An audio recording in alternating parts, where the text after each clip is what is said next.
This is Super Smash Bros. Melee's home run contest. At first glance, it looks pretty straightforward. You've got a bat, you've got 10 seconds, you gotta deal as much damage as possible to Sandbag, don't worry, he enjoys it, and swing for the fences to send him flying as far as possible. That's it, right?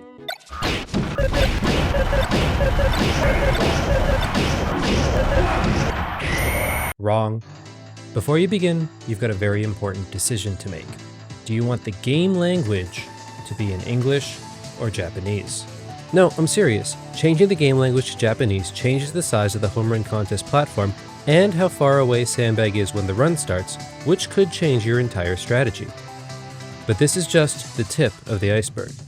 I'll be going over everything, from the surface level to forgotten info that used to be common knowledge to secrets that were actually uncovered in the making of this video and have never been documented before. Let me tell you something.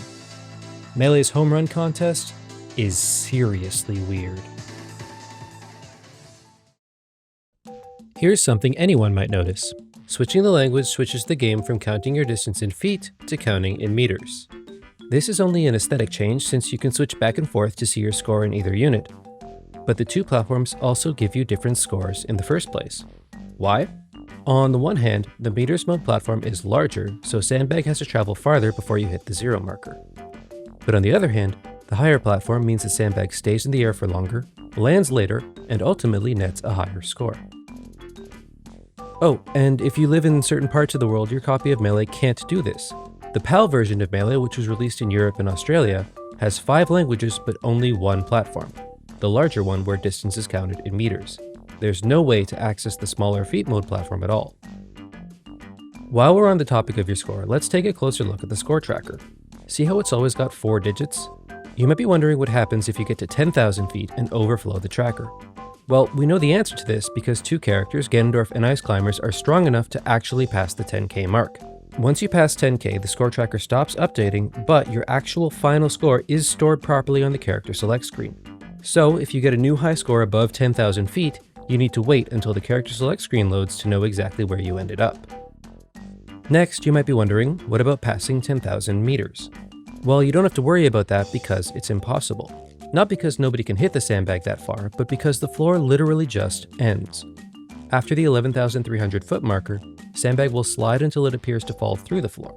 And then it keeps falling seemingly forever because home run contest doesn't end until Sandbag has come to a standstill, and Sandbag will not come to a standstill as long as he's midair. So what ends up happening? It turns out that once Sandbag is either 5,000 meters below the floor or 5,000 meters to the right of his starting position, a failsafe in Melee's code is triggered, which causes a game crash.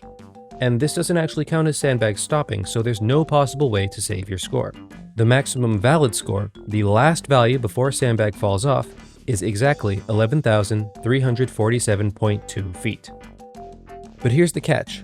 While you can't save your score, the game still tracks it. There are a few trophies in Melee that get rewarded once your home run contest total distance passes certain numbers. Sandbag for 300 meters, Paper Mario for 450 meters, and Unknown for 5,000 meters. But if you quit out before the bag comes to a standstill, you get credit for the distance achieved so far. So you can pause at 500 meters and get Sandbag and Paper Mario faster than if you let Sandbag stop by itself. Unfortunately, you can't one-shot Unknown because the game will crash right before the 5,000 meter mark.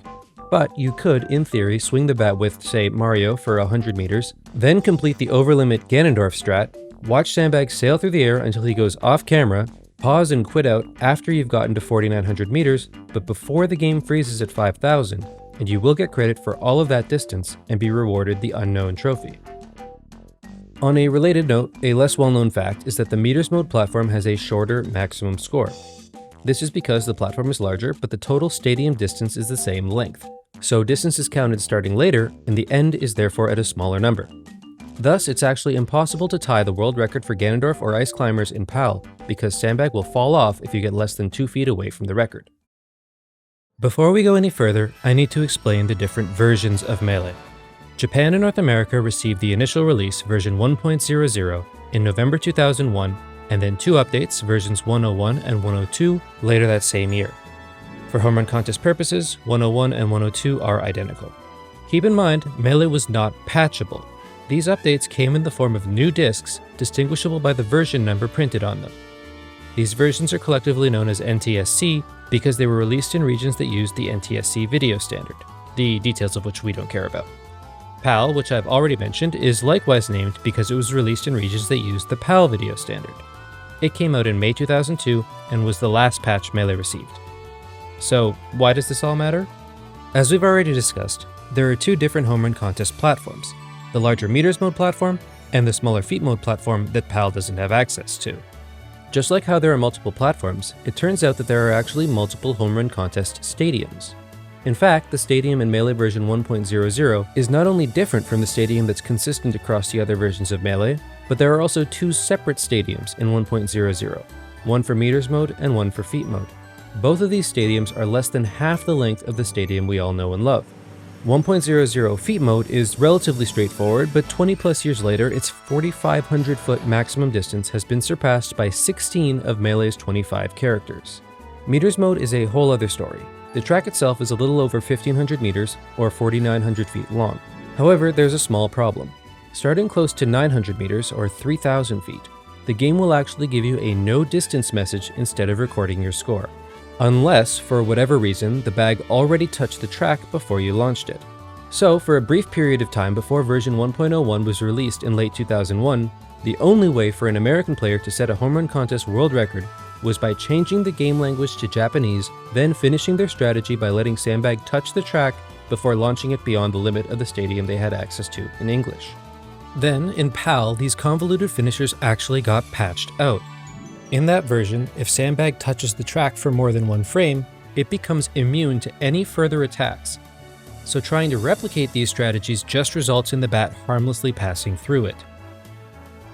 So letting Sandbag touch the track went from a necessity for optimal scores to an equal option to impossible across the various released versions of Melee. Sometime after Melee version 1.00 was finalized, the developers realized that the shorter limit was inadequate. They fixed the meters mode glitch and extended the track for version 1.01 and all subsequent versions. It's a good thing that they did because the first players to surpass the version 1.00 limit did so within months of the game coming out. In fact, the developers themselves produced a quote-unquote special movie disc awarded to tournament winners at an event in Japan in early 2002, in which they got within 20 meters of the glitched meters mode limit with an incredibly simple strategy with Yoshi. So it was probably pretty clear that players would find ways to surpass it. Yet, despite the changes the developers made, there's one last weird thing that all three stadiums have in common. The stadium floor is not completely flat. Let me say that again if you didn't catch that. The stadium floor is not completely flat. It is hard to overstate just how weird this is. All they had to do was make sure that the left side and the right side of a single line shared the same height. Not only that, but the three stadiums each have slightly different heights and slopes, and the height difference is minuscule. The right end of each floor is only 3 to 4 centimeters, or 1/10 of a foot higher than the left end. I need to put this into perspective. The longest home run contest stadium is 11,347.2 feet. That is nearly the length of Central Park in New York City. What the Melee developers did is the equivalent of Central Park's planners saying, by the way, it is actually extremely important that the north end of Central Park is 1.5 inches higher than the south end. It honestly blows my mind that this survived all of Melee's patches. But I learned about it, so now I'm burdening you with this knowledge too. Anyway, there's other ground to cover, so let's move on to the characters. Critical to the distance each character can achieve in home run contest is their bat swing. Most characters have the exact same properties on their swing, which makes it a universal tool unless you have something stronger than it, such as Bowser's fully charged forward smash or Jigglypuff's rest. But a few characters actually have really weird, useless swings. Sheik has a double swing which deals 22% and sends Sandbag practically straight up. Captain Falcon is the only character with two different swings, but both are useless. You can either deal 30% and send Sandbag almost nowhere, or do the same 22% as Sheik with a near vertical but slightly backwards trajectory. Luckily, both of these characters have alternative options for a strong final hit. Falcon can simply use Falcon Punch, which is stronger than the bat anyway, while Sheik has to transform into Zelda to utilize her normal swing. Notably, Ganondorf's swing uses the same animation as the first half of Captain Falcon's, but has entirely normal properties. It's also never seen since Warlock Punch is superior to the bat in pretty much every circumstance. And finally, there's a universal option that's stronger than a swing, throwing the bat straight down while right beside the sandbag. But there's a catch. This is weaker at lower percents, with ever so slightly higher knockback growth. This means that bat throw down only becomes stronger than a tipper at high percents, specifically when sandbag is at 351% or higher, where they both send it over 8,000 feet. As of right now, there's only one character that can get sandbag to that high of a percent before launching it, the Ice Climbers. In order to do this, they activate a glitch called the Freeze glitch, which traps sandbag in place so they can deal massive damage to it. In fact, they deal so much damage to sandbag that they don't even need to use the strongest option available to them. At 423%, a swing or a bat throw down would overshoot the track and crash the game, so instead they throw the bat up, which is slightly weaker but makes it easier for them to target the exact end of the track. The next entry on this list is something that a lot of people are aware of but nobody really ever thinks about. See, when you start most games in Melee, the announcer kicks things off by yelling his iconic "Ready, go!" There are a few exceptions where this is skipped, like Master Hand fights or entering the All-Star Rest area, but Home Run Contest is an exception to the exception. It's the only place in the game where the announcer yells "ready," but "go" doesn't follow. And this actually has a gameplay implication. In modes where go is on the screen, the timer doesn't start until go disappears. This grants you an extra 40 frames or 2/3 of a second in versus mode, and decreases your final time and break the targets by the same amount. But only in Home Run Contest did the developers decide that you don't get those extra 40 frames. You get 10 seconds and 1 frame exactly. Oh yeah, if the dev's goal was to limit you to exactly 10 seconds, they screwed up because 1. The timer doesn't start counting down from 10.00 until the frame after ready disappears, and you can move on that frame. And 2, if you input an action with 0.01 seconds left, it will get processed and your character will start that action with no time on the clock. At least this error ends up benefiting the players. But practically nothing else about Home Run Contest does. If you've ever tried to play it, you know that it's actually remarkably hard just to get started. A significant part of most characters' arsenals is pretty much impossible to use and instead will just knock sandbag off the platform and end the run. This was fixed in Brawl with the addition of platform shields, invisible walls on either side of the platform that sandbag will bounce off, unlocking every character's full moveset and making it far more likely that you'll be able to finish a run successfully with a bat swing. Another change in Brawl Onward is that if you send the sandbag to the left, your run instantly ends. This isn't the case in Melee, and remarkably there's actually something there: the back wall. The back wall is an invisible wall to the left of the platform that's become integral to many world record strategies over the years. But what you might not know is that the developers even use the back wall themselves. The special movie disc contains several pre-release videos of players using the back wall in Home Run Contest strategies. Speaking of which, this is a good time to mention that the back wall actually scales alongside the platform size, and so it's farther away in meters mode than it is in feet mode. And while it would make at least a little sense that the platform and back wall in one of feet or meters mode would match the actual size of the model stored on Melee's disc, and the other would be scaled as needed, that would be far too simple. The truth is that neither model is the actual size. The meters mode platform is scaled up, and the feet mode platform is scaled down. Now onto the sandbag itself. To allow the game to keep track of sandbag's percent, the developers actually coded it as a character, not an item. This means that it can be grabbed just like other characters rather than picked up like the bat and other items. This allows us to take advantage of an error in Home Run Contest coding to perform some unintended actions. See, normally when sandbag lands on the track, the game instantly ends.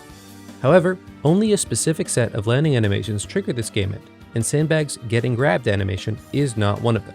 So you can knock sandbag off the platform, grab it before it touches the ground, and let it go, and the timer will not stop.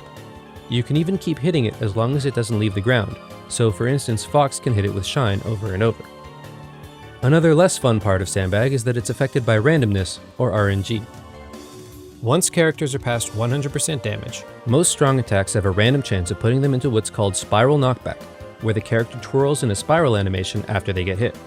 Sandbag, since it's coded as a character, is no exception. Home Run Contest players often find themselves hitting sandbag straight into the ground to keep it in place.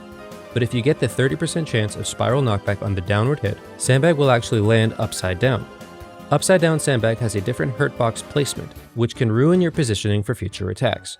At this point, there are Home Run Contest records which depend on getting as few upside down sandbags as possible, with even 2 meaning you can't achieve the world record score. Oh, and by the way, something that I wasn't even aware of until very recently, but Sandbag actually has a cute little idle animation.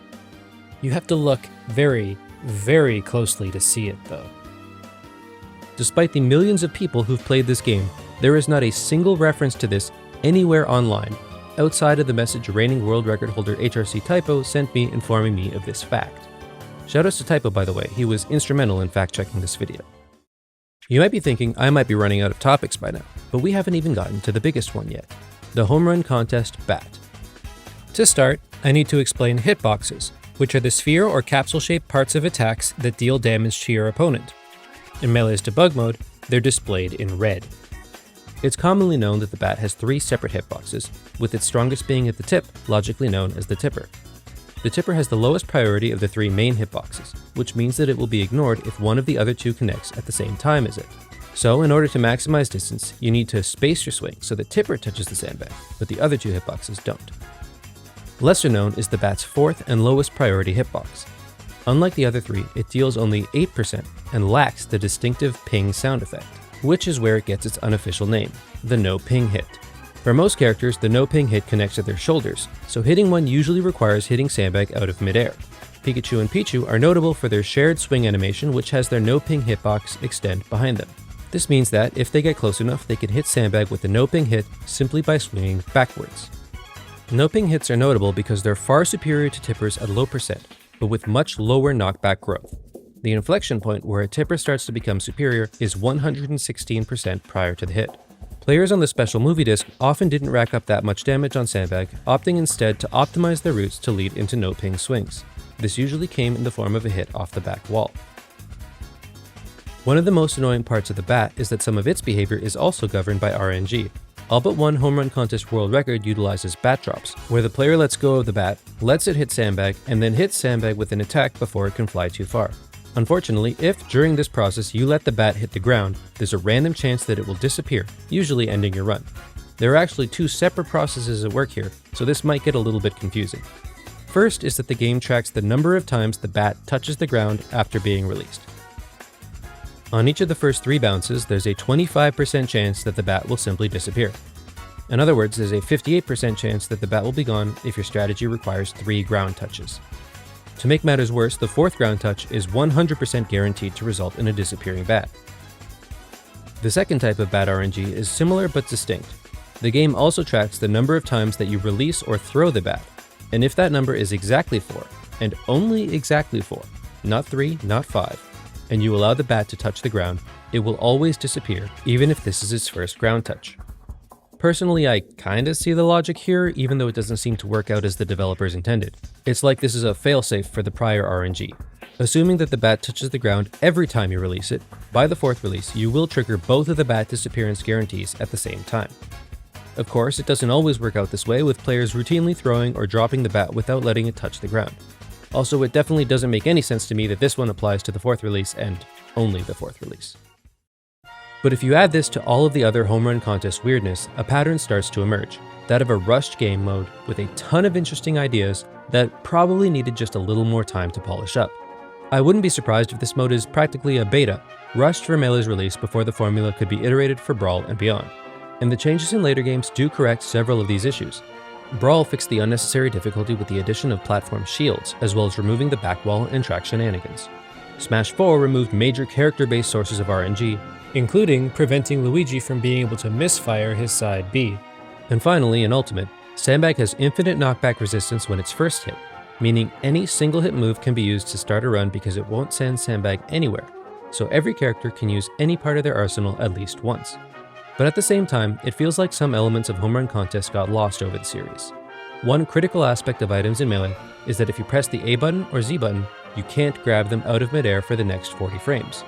And since you can't use the C-stick in all of Melee's single-player modes, you have to press A or Z for every non-special attack and bat drop.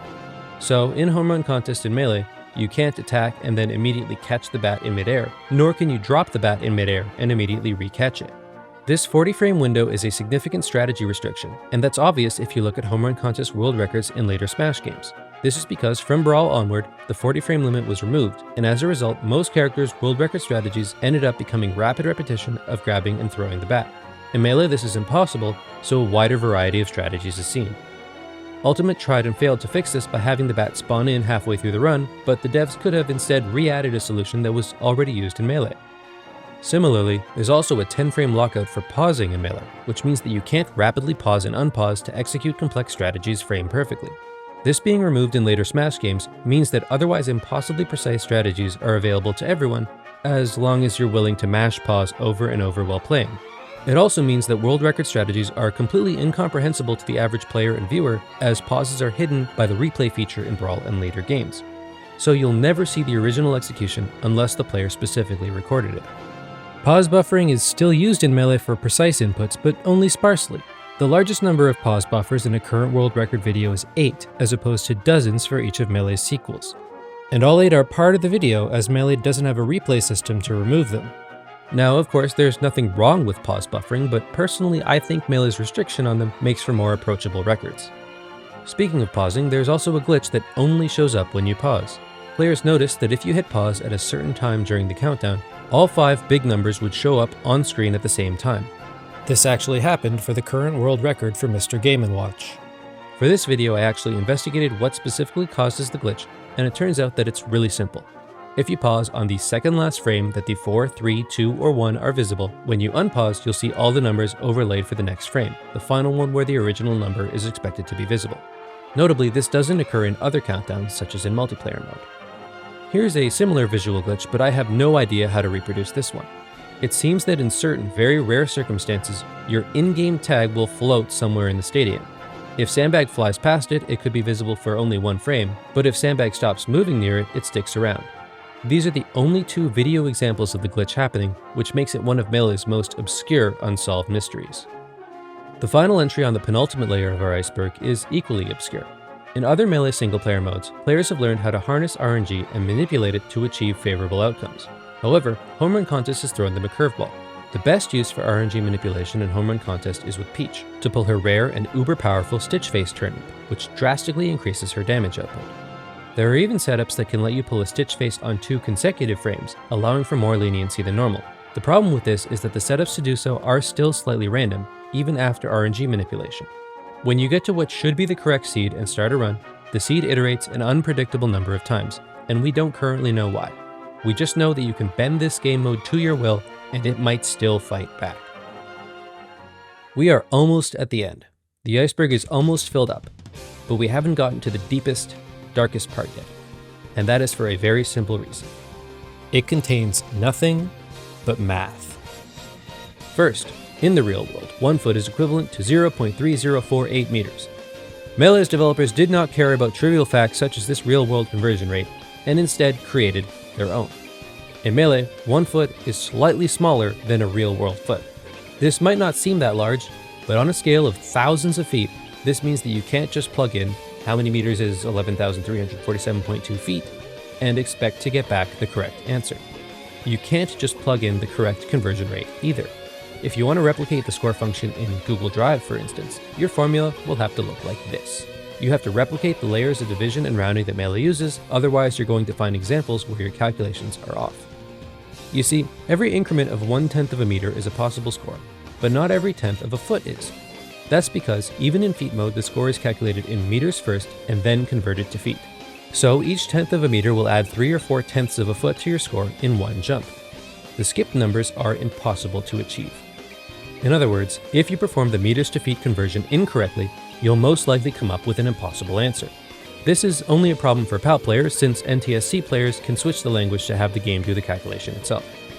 But what if I told you that sometimes it's not enough to trust the game either?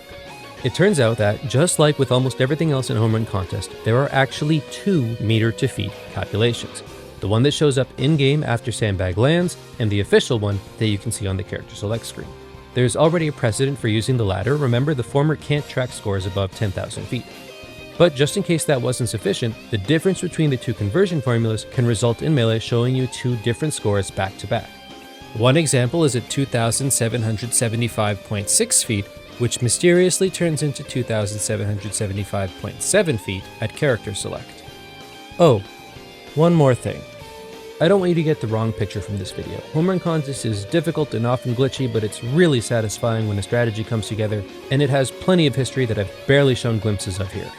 And now I think it's about time to properly share one of the newest pages of that history. Do you recall, all the way back at the beginning of this video, when I shared a glimpse of a Samus run? I'd now like to present in full the new tool-assisted world record for Samus's home run contest by Practical TAS.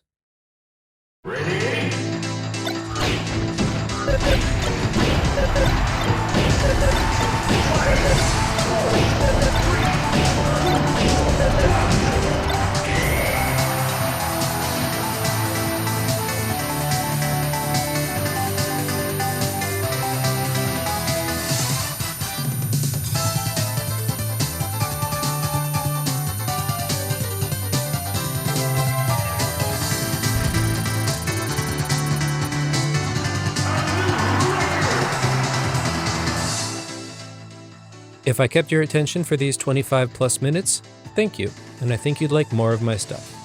Check out my channel, because that's all for this video. Thanks for watching.